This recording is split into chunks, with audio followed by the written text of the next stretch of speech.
Yo, people, what's going on? It's your boy Bucks. Welcome back to the channel. Welcome back to the view. And I thought I'll do a quick video. I thought I'll come on here and just reason with you guys and kind of ask you guys to drop down on the comments.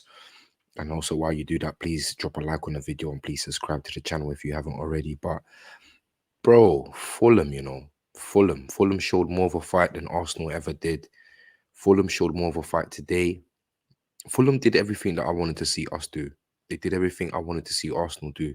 They showed tenacity. They knew when it came to 50-50s, they were going to be second best. When it came to duels, they were going to be second best. When it came to quality, they were going to be second best. But what they did is fight, bro. There was a clear difference. And and everybody knows that Arsenal, the players, Mikel Arteta, everyone associated to the club was watching that game. That was the game that everyone was watching. Everybody was everybody that's associated to Arsenal was watching the Fulham v Man City game because I tell you what, if there's a chance for Man City to drop points, it's not going to be at the Etihad. It's going to be away. It's going to be playing away. So this is one of the games that they were playing away. I think they've got two more away games, and they almost did it. Fulham almost held them to a draw. Fantastic goal by Vinicius to equalize, but then you can't you can't say anything about sheer magic and sheer quality. Alvarez comes through, hits a wonder strike, right side foot, and top bins into the top corner. You can't legislate for that quality, and you just have to kind of,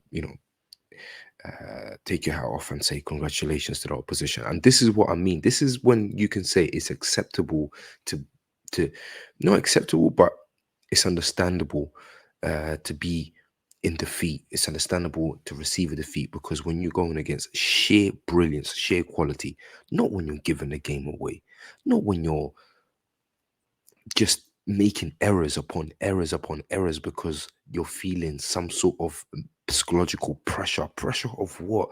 I know pressure is a real thing. I know it's a true thing. So I'm not going to stand here and say, nothing's actually happening because it is. I've played football before, of course, nowhere near these levels that these guys are playing.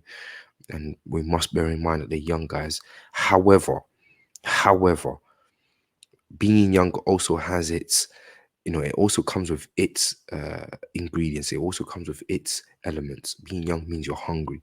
Being young means you haven't achieved anything, so you put your body on the line. You put everything, your blood, sweat, and tears to achieve that goal. Being young doesn't just mean negative, or it's not a bad. Being young means you're more active. You should be fitter. You should run more. Should we have a look at stats? Should we see who actually covered more ground out of City players and Arsenal players? When Arsenal are resting more than the City players, they had more resting time than the City players. Those are the things that come with being young, not hiding, waiting to, hiding and not wanting to receive the ball like we saw Gabriel Martinelli, not looking deprived of ideas like how we saw Bukayo Saka doing, not defending so nervously that you're doing the basic things like what we saw Rob Holding doing, not looking completely lost and completely just, I don't know, man, like what Thomas Partey was doing.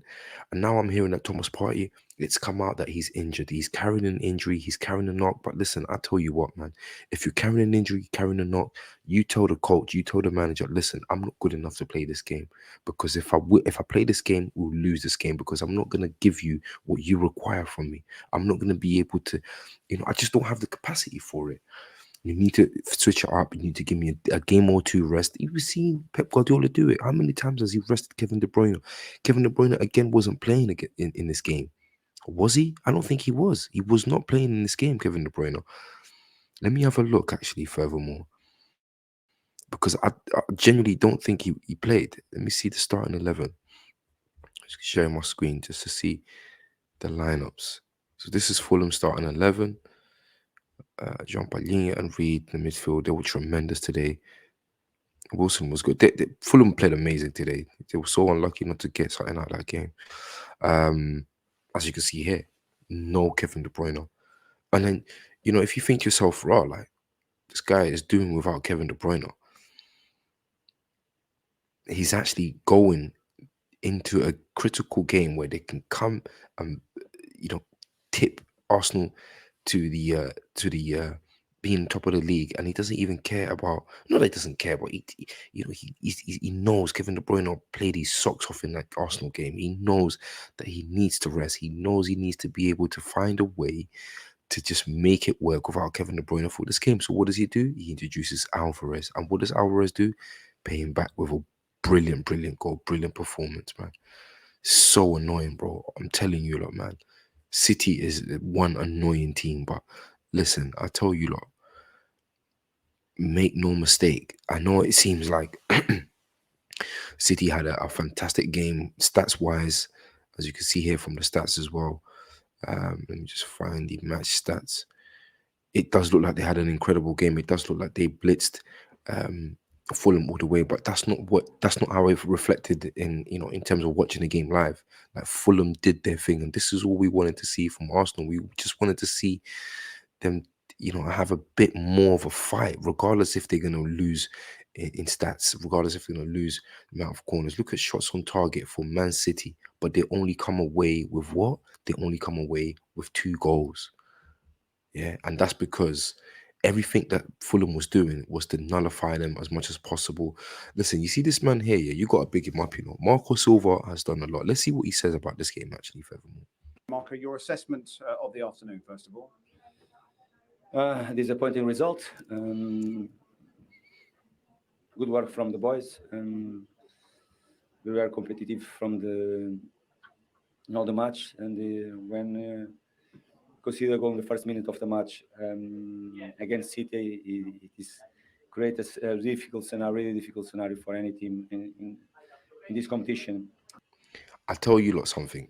If they didn't concede a goal so early, if they were just a little bit more clinical, just a little bit more, sorry, not clinical, just a little bit more organized in defense, and they kind of held on to a nil-nil up to half time, Fulham would have got signed up this game, man. Fulham would have got signed up this game. They were so lucky. Uh, Players such as, let me have a look here.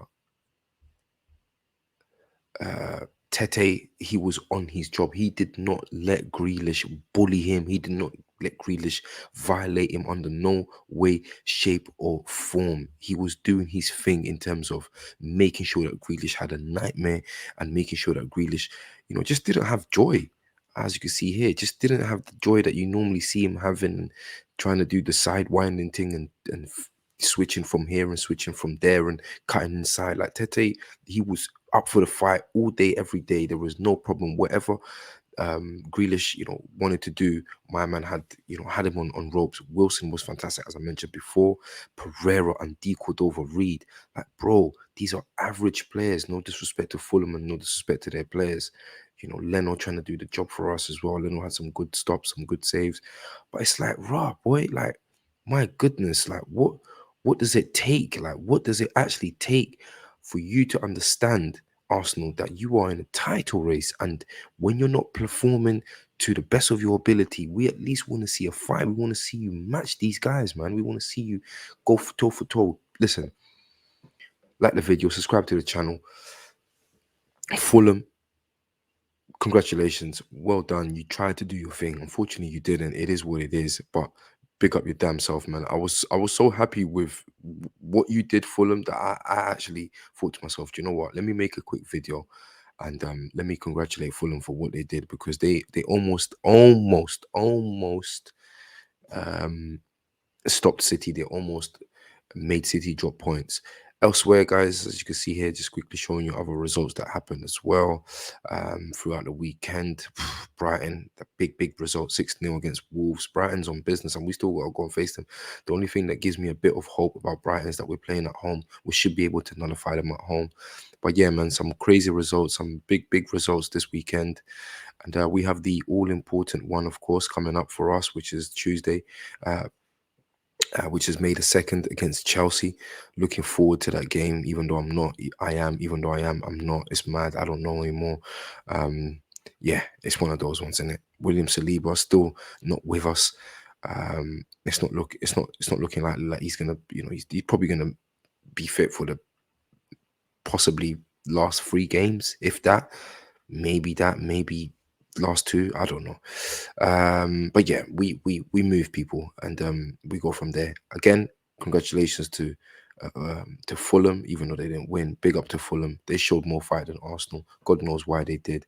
But yeah, I just thought I'll do this video because this is all I wanted to see. What us witnessed today. So even if we come out in defeat, it would have been a defeat. We go down fighting.